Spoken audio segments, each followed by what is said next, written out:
wahai Tuhan, dengan barokah Maulana Malik Ibrahim, jangan jadikan orang yang tidak mencintai kami penguasa di negeri Indonesia ini, orang yang tidak mencintai kami, orang yang tidak mencintai umat Islam, orang yang tidak mencintai Nahdlatul Ulama, orang yang tidak mencintai perjuangan para wali-wali songo, orang yang tidak mencintai pondok-pondok pesantren, orang yang tidak mencintai ulama, kiai-kiai, orang yang tidak mencintai para santri.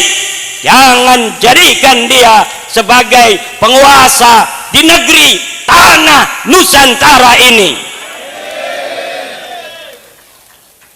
Tanah Nusantara ini adalah milik putra putri Nusantara. Maka yang harus menjadi pimpinan di negeri Nusantara ini adalah dia, putra putri Nusantara. Jangan biarkan negara kita kembali ke 350 tahun dijajah oleh Belanda. Jangan biarkan negara kita seperti 3,5 tahun dijajah Jepang. Jangan biarkan anak-anak putra putri Indonesia hanya menjadi penonton akan kekayaan negerinya dari Sabang sampai Merauke. Kita dipersatukan dalam negara kesatuan Republik Indonesia. Pulau Sumatera, Pulau Kalimantan, Pulau Sulawesi, Pulau Maluku, Pulau Papua, Pulau Nusa Tenggara, Pulau Bali, Pulau Madura, Pulau Jawa yang tercinta adalah Nusantara, negara kesatuan Republik Indonesia, yang kekayaan tanahnya, kekuasaannya harus untuk sebesar-besar putra putri Nusantara ila yaumil qiyamah.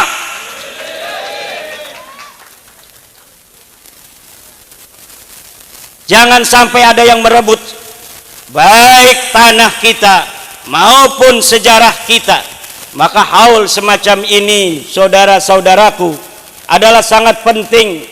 Jangan sampai dedikasi, perjuangan, integritas yang telah dibangun oleh leluhur-leluhur kita kemudian dirampok oleh orang lain.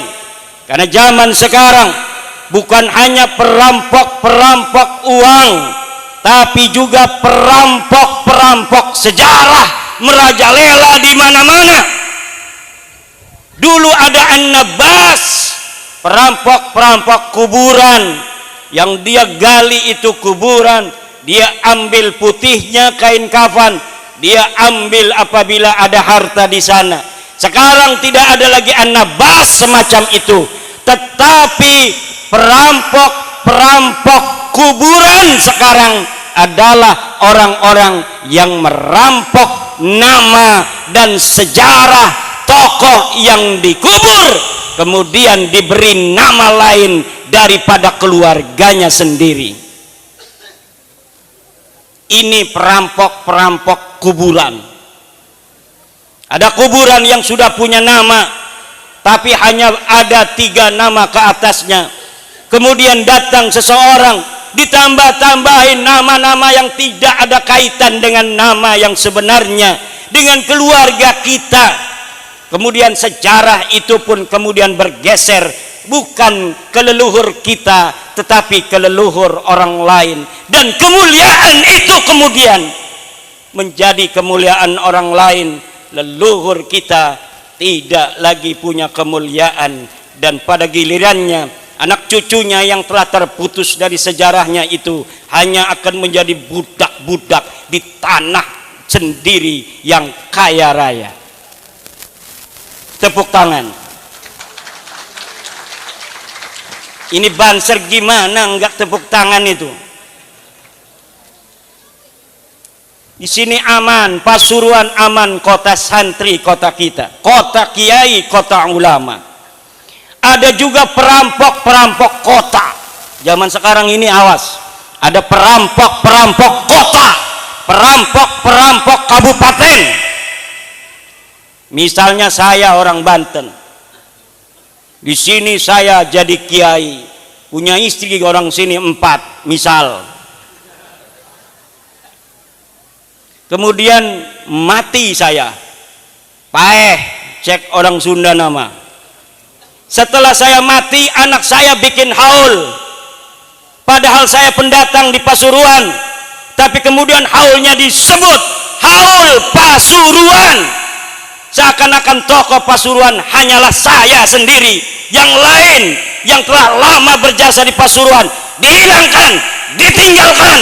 Yang ada hanya saya dan anak saya bikin nama haul Pasuruan, seakan-akan saya ini adalah satu-satunya tokoh di Pasuruan, yang lain ngendel saja.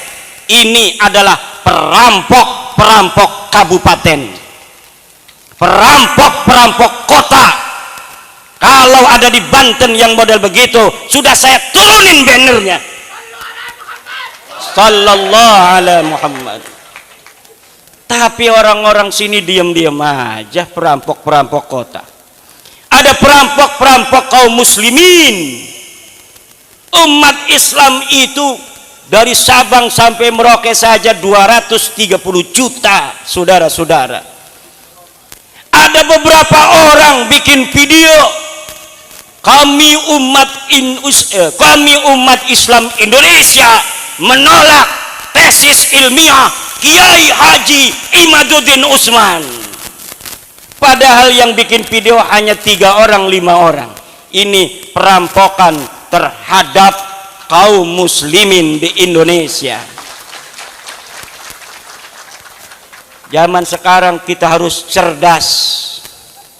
Zaman sekarang kita harus ya Rabbi birrahmatirhamna wa la tu'tiyan sabilan lil a'da'i litafriqir rahimi. Wahai Tuhan, dengan barokah Sunan Rahmat, Sunan Ampel, jangan berikan jalan bagi musuh-musuh umat Islam Indonesia, bagi musuh-musuh bangsa Indonesia, untuk memecah persaudaraan kita umat Islam dan bangsa Indonesia semesta.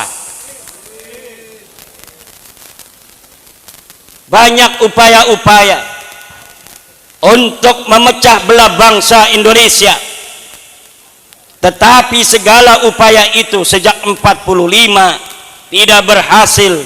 Kenapa? Karena mayoritas bangsa Indonesia adalah umat Islam. Umat Islam Indonesia adalah pemersatu untuk Indonesia. Saudara-saudara kita yang bukan Islam wajib kita lindungi, kita sayangi, saling asah, saling asih, saling asuh. Kebinekaan itu akan menjadi sebuah kenyamanan, ketentraman apabila yang mayoritas menyayangi yang minoritas, melindungi mereka, dan yang minoritas menghormati dan memuliakan mayoritas. Baru ada ketentraman, ketenangan, dan kebahagiaan.